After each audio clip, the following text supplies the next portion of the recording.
All right, so from reading Candide, you should have a pretty good understanding at this point of how Voltaire is mocking the rationalist philosophy of his time period. You see that Voltaire shows a world in which many irrational things happen, and you see how through Candide's experiences in the world, Candide learns to question if it is in fact the best of all possible worlds.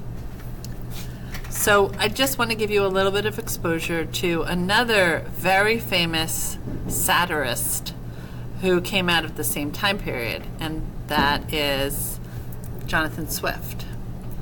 So you're looking here at a little bit by him, and I want to show you how, if you go back to this site that some of you looked at, it's at learner.org under Candide. If you go to timeline and if you scroll down and look at the events, the historical events and personal events in Candide's life, you see that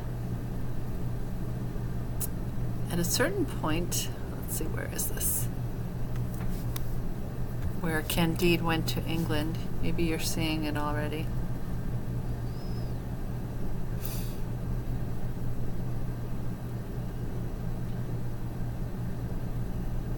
Right, here it is. All right, so in 1726, he's banished to England for his political satires, and he meets Jonathan Swift. So that's an interesting intersection that I just want to point out here, and then we'll see what Swift is doing in his satire.